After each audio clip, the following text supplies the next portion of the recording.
நிலவுக்கு என்மேல் என்னடி கோபம் பவிஷ் நடிப்பில் லவ் ஓ லவ் ஜூலை 10 முதல் உங்கள் அபிமான திரையரங்குகளில்.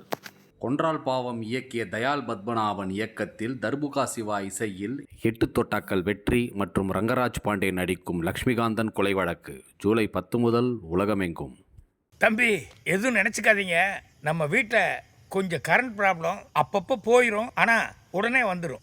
கேண்டில் இருக்கா, நான் போய் எடுத்துட்டேன். அடே பாருங்க, கரண்ட் வந்துருச்சு.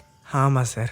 இன்றைக்கி நம்ம திரைவிமர்சன நிகழ்ச்சியில் இயக்குனர் செல்லா ஐயாவு இயக்கத்தில் வெளிவந்திருக்கிற கட்டா குஸ்தி செகண்ட் ரவுண்ட் படத்தை பற்றி பார்க்க போகிறோம். இந்த படத்தை பற்றி பார்த்தோம்னா, இந்த படம் ரிலீஸ் ஆகிறதுக்கு ஒரு 2 மாதத்துக்கு முன்னால் மலையாளத்தில் ஜெய ஜெய ஜெயஹேன்னு ஒரு படம் ரிலீஸ் ஆச்சு. அதுவும் இதுவும் ஏறக்குறைய ஒரே மாதிரியான கதை தான். அந்த படம் ஒரு பெரிய ஹிட்டு. தமிழில் கிடச்ச வரைக்கும் லாபம் அப்படின்ற மாதிரி தான் நம்ம இருப்போம். இந்த படமே ஓகே அப்படின்ற மாதிரி நல்லாவே ஓடிப்போச்சு இந்த கட்டா குஸ்தி 1. ஆனால் அவங்க இன்றைக்கி வரைக்கும் அதுக்கான பார்ட் 2 எடுக்கலை. அவங்க எடுக்கவும் போகிறதில்ல. ஏன்னா எங்களுக்கு இதை விட நல்ல கதை எழுதி நல்ல படம் எடுக்க தெரியும் அப்படின்ட்டு அவங்க தைரியத்தில் அப்படி இருக்கிறாங்க. நம்ம கதை அப்படி கிடையாதுல்ல. ஏதோ எப்போவோ ஒரு வாட்டி ஒரு ஹிட்டு கிடைக்குது. அந்த ஹிட்டை வச்சு அதையே அப்படியே ஃப்ரான்ச்சைஸி எடுத்து பொழைச்சி போகிறது தான் ஒரு புத்திசாலித்தனமான வேலை அப்படிங்கிறது இங்கே இருக்கிற கணக்கு. அப்படி இந்த கதைக்கு தொடர்புள்ள மாதிரி ஒரு கதையை எழுதி அதை கல்லா கட்டிட்டு போகிறது தான் புத்திசாலித்தனம் அப்படின்னு பண்ணி நம்மளை சாவடிக்க போகிறானுங்க அப்படின்னு நினச்சி போய் படத்தை பார்த்தா ஓரளவுக்கு பார்ட் 1க்கும் பார்ட் 2க்கும் தொடர்பு உள்ள மாதிரி ஒரு நல்ல முறையான ஒரு கதையவே எழுதி வச்சுருந்தாங்க. பார்ட் 1ல் ஹீரோயின் வந்து ஒரு பெரிய ரெஸ்லர். அதை சொல்லாமலே ஹீரோவுக்கு கல்யாணம் பண்ணி வச்சுருப்பாங்க. அது ஒரு கட்டத்தில் தெரிய வரும்போது அதுவே பிரச்சனையாக மாறி 2 பேரும் பிரிகிற மாதிரி போய் சேர்ந்துருவாங்க. பார்ட் 2ல் என்னென்னா, அப்படி சேர்ந்த குடும்பம் சந்தோஷமாக இப்போது பல வருஷங்களுக்கு பின்னால் அவங்களுக்கு ஒரு ஸ்கூலுக்கு போகிற மாதிரியான ஒரு பெண் குழந்தை இருக்குது. ஹீரோயின் வந்து ஸ்போர்ட்ஸ் கோட்டாவில் ரயில்வேயில் வேலை பார்க்குறாங்க. அவங்க வேலைக்கு போயிட்டால் குழந்தைய யார் பார்த்துக்கிறது? அதனால் ஹீரோ வந்து ஒரு ஹவுஸ் ஹஸ்பண்டாக வீட்டிலே இருந்து குழந்தைய பார்த்துக்கிட்டு இருக்கார்.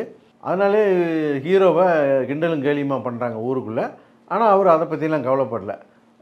தன்னுடைய குழந்தைக்காகவும் தன்னுடைய மனைவிக்காகவும் அவர் அதை பற்றி கவலைப்படாமல் அந்த வேலையை செஞ்சுக்கிட்டு இருக்காரு.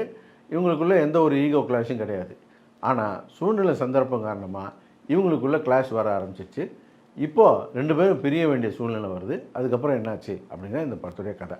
இந்த படம் ஒரு ஸ்போர்ட்ஸ் ட்ராமாவில் கொஞ்சம் ஃபேமிலி கொஞ்சம் காமெடியெலாம் கலந்து பண்ணியிருக்காங்க. காமெடி படம் அப்படின்னாலே ஒரு பொதுவான ரூல்ஸ் இருக்குது இல்லையா?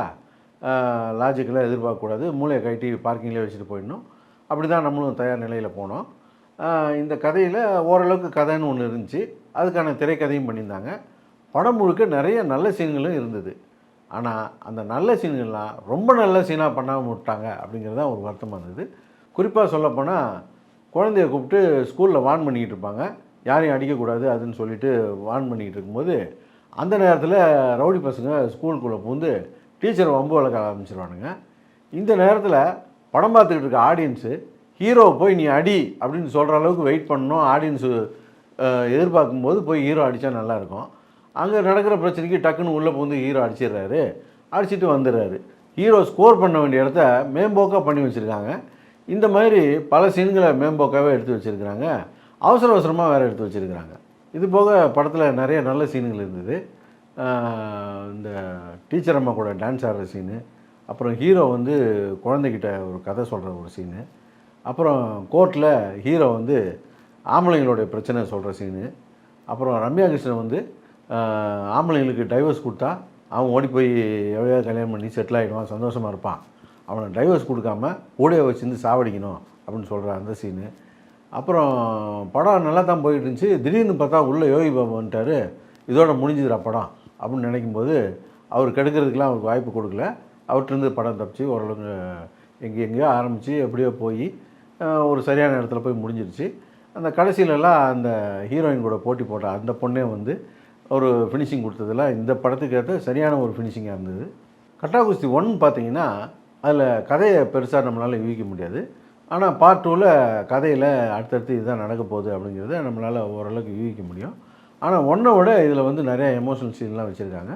அதெல்லாம் ஓரளவுக்கு ஒர்க்கும் ஆகிருக்குது. பெருசாக லாஜிக்கெலாம் எதிர்பார்க்காம மூளையை கழட்டி வச்சுட்டு வீக்கெண்டில் ஃபேமிலியோடு ஒரு படத்துக்கு போவோம் அப்படின்னு சொன்னால் இந்த படத்துக்கு தாராளமாக போகலாம். போனீங்கன்னா பெண்கள் குழந்தைகள்லாம் படத்தை ரசிப்பாங்க. ஆம்பளைங்களுக்கு பெருசாக சேதாரம் இருக்காது. படம் பெருசாக போர் அடிக்காது. அங்கங்கே காமெடி போட்டு ஓரளவுக்கு ஃபில்லப் பண்ணியிருப்பாங்க. நிச்சயமாக மோசம் இல்லை அப்படிங்கிற ஒரு படமாக இருக்கும்.